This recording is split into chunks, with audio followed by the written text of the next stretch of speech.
मुफ्ती तारिक मसूद के बयानात के लिए मुफ्ती साहब के ऑफिशियल चैनल मुफ्ती तारिक मसूद स्पीचेस को सब्सक्राइब करें।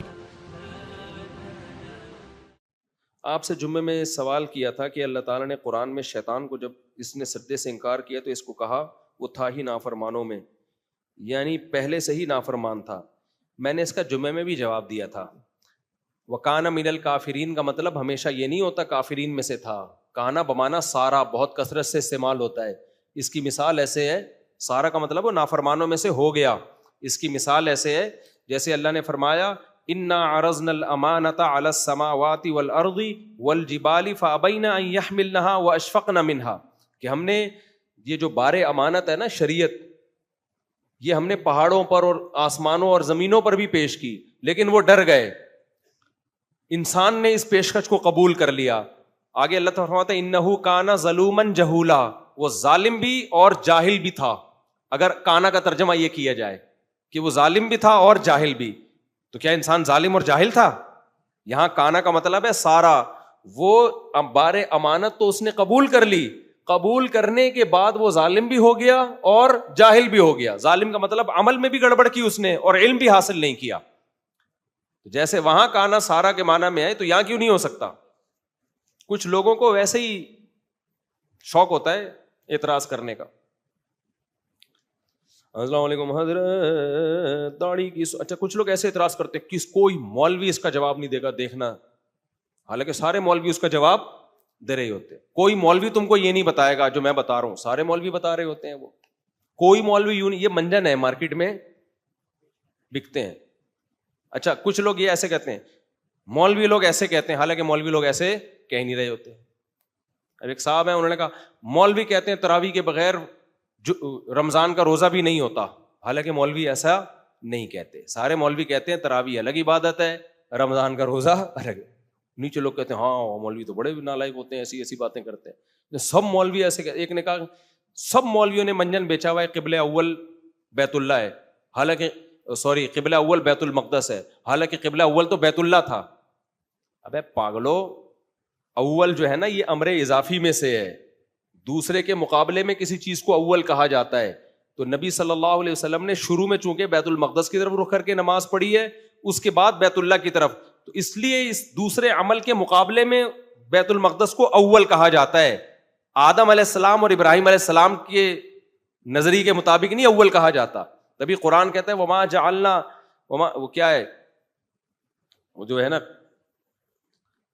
हजरत अनस रजी अल्लाह तआला अन्हु फरमाते हैं कि मेरे अलावा रुए जमीन पर कोई भी जिंदा नहीं है जिसने दोनों किबलों की तरफ रुख करके नमाज पढ़ी हो। हजरत अनस इब्न मालिक की उम्र बहुत लंबी थी, तो वो जब बूढ़े हो गए थे ना, उन्होंने कहा था कि वो असहाबे रसूल जिन्होंने दोनों किबले की तरफ रुख करके नमाज पढ़ी हो, बैतुल मक़दस भी और बैतुल्ला भी, तो मेरे सिवा कोई भी जिंदा नहीं है उन सहाबा में से। तो दोनों किबलों में उनकी मुराद क्या थी? दूसरा किबला बैतुल्ला और पहला किबला बैतुल मक़दस। तो वो जो लास्ट में जो बैतुल्ला बना है ना, उसके मुकाबले में हम बैतुल मक़दस को किबला अव्वल कहते हैं। तो अव्वल और सानी उमूर इजाफिया में से एक दूसरे के मुकाबले में। तो किसी ने ये भी मंजन बेचा है कि मौलवी लोगों ने मंजन बेचा हुआ है कि किबला अव्वल हमारा बैतुल मक़दस था, हालांकि किबला अव्वल तो असल में हमारा बैतुल्ला था। तो जब आप कीड़े ही निकालने पर आ जाओ ना, किसी कौम की दुश्मनी हो जाए आपको, तो बस फिर फेंकते रहो बैठ के। और आपके बेवकूफ मुरीदीन भी मांझा लपेटने के लिए बैठे हुए होते हैं। वो याद है ना, हमारे एक टीचर, ये हमारे स्कूल में, अल्लाह माफ़ फरमाए, टीचरों के बारे में ऐसी बात करनी नहीं चाहिए। हमारे स्कूल में एक टीचर थे, वो जब भी आते अपनी तारीफें शुरू कर देते, मैं ऐसा हूँ, मैं बहुत काबिल हूँ, मैंने यहाँ से पढ़ा, मैंने वहाँ से पढ़ा। हम रोज़ सुनते, हम कहते वेल डन, बहुत अच्छा, यकीनन ऐसा ही होगा, सर की काबिलियत। दूसरे दिन तीसरे दिन ये जो राफे वासे हैं ना, इनके अब्बा मेरे क्लास फेलो हैं, इनसे भी पूछ लेना, वो भी बताएगा कि सही, क्योंकि ये लपेटने का इन्होंने ही शुरू किया था, इनके अब्बा ने। फिर वहां से सब तलबा ने कॉपी किया। वो आरिफ साहब नहीं है, तो वो मेरे क्लास फेलो 9th में ना, तो सबसे पहले उन्होंने लपेटना शुरू की। तो वो मैं बताता हूँ वही पूरा वाक़या, वो गवाह है इस पर, आप उससे भी पूछ लो, वो कहेगा ये बिल्कुल सही कह रहा है। तो वो रोज़ाना अपनी तारीफ़ें करते हैं, मैं बहुत काबिल उस्ताद हूँ, ऐसी तारीफ़ें करते कि 2 दिन हो गए, 3 दिन हो गए, 4 दिन हो गए, वो ऐसा अपने आप को बना के पेश करते कि बाकी सारे टीचर کو کچھ بھی نہیں آتا, بس انہی کو سب کچھ آتا ہے. جب کافی دن ہو گئے نا, پھر ہم تھک گئے, ہم نے کہا یار یہ کچھ زیادہ ہو گئی ہے. آپ ہی ایک ٹیچر ہیں دنیا میں, آپ ہی کو آتا ہے پڑھانا, بھی آپ کو آتا ہے تربیت, بھی آپ کو آتی ہے, کانفیڈینس بھی آپ میں زیادہ ہے, اور نیک بھی آپ سب سے زیادہ ہیں. جب بہت ہو گیا نا, تو پھر جب وہ اپنی تعریفیں کرتے ہیں نا, تو یہ ہمارے جو کلاس فیلو نا عارف صاحب, میں نے دیکھا ایک دن ڈیسک کے نیچے نا بیٹھ کے یوں یوں یوں, ڈیسک سر دیکھے بھی نہیں کیونکہ مارتے بہت تھے, وہ بہت سخت تھے وہ, تو یوں یوں نا. میں نے کہا کیا کہہ رہے ہیں, لپیٹ رہا ہوں. یہ پھینکے جا رہے ہیں, ہم کیا کر رہے ہیں, لپیٹ رہے. اچھا, پھر میں نے دیکھا سارے طلبا نا شروع, جب وہ سر آتے اور اپنی تعریفیں شروع کر دیتے تو پوری کلاس مانجا نہیں لپیٹتے جیسے, وہ پتنگ کا مانجا دیکھا ہے کبھی کیسے لپیٹتے ہیں یوں یوں کر کے, تو وہ پھر وہاں سے نا یہ لپیٹنے کی ٹرم ہمارے اسکول میں مشہور ہو گئی. بھائی وہ پھینک رہا ہے, ہم کیا کر رہے ہیں, مانجا پھینک رہے ہیں, ہم کیا کر رہے ہیں, لپیٹ رہے ہیں. تو اللہ معاف فرمائے, ٹیچر کو ایسا نہیں کرنا چاہیے, لیکن ٹیچر کو بھی تو سوچنا چاہیے نا کہ بس کرو یار, آپ اپنی تعریفیں اس طور پہ تو نہ کرو نا کہ دوسرے سارے منجن بیچ رہے ہیں اور میں اکیلا ہی ہوں. ایک دن کیا ہوا, ہم بھی پھر ان کی تعریفیں سن سن کے شروع میں بہت متاثر ہو گئے, یار ٹیچر تو صرف یہی ہیں. وہ اتنے واقعات سناتے کہ اب دوسرے ٹیچروں کو نا ان سے جیلسی شروع ہو گئی, کیونکہ جب بھی کوئی دوسرے ٹیچر آتے ہم کہتے وہ سر وہ ہیں, اصل وہ ہیں. مجھے یاد ہے ایک دن ہمارے ایک ٹیچر کو غصہ آیا اور ڈنڈا اٹھا کے نا سب کو کوٹا انہوں نے, بولا پھر انہی سے پڑھو, مجھ سے نہیں پڑھنا. کیونکہ جب بار بار نا انہی کی تعریفیں طلبہ کر رہے, تو جیسے وہ بیچارے ٹیچر, اللہ اگر زندہ ہیں تو اللہ ان کی عمر میں برکت دے, دنیا سے چلے گئے تو اللہ مغفرت کرے. ٹیچر کی بے کرامی نہیں کرنی چاہیے, لیکن اسکالر کو, ٹیچر کو بھی تو یہ چاہیے کہ آپ ایسا امیج اپنا بنا کے پیش نہ کریں کہ لوگوں کو باقی سارے بے وقوف لگیں اور ایک آپ ہی لگیں دنیا میں عقل مند.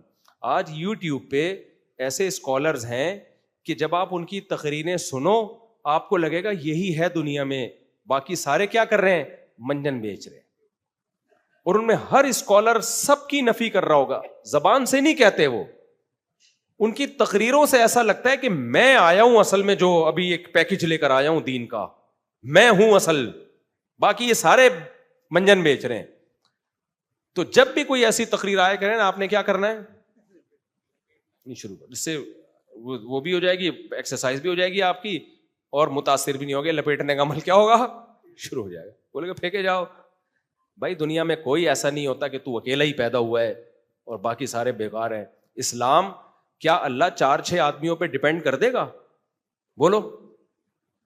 اسلام آخری دین ہے, قیامت تک حفاظت ہوگی اس کی, کوئی نبی نہیں آئے گا. تو کیا ایسا ہو سکتا ہے کہ 4-6 مذہبی اسکالرز پہ اللہ اسلام کو ڈیپینڈ کر دے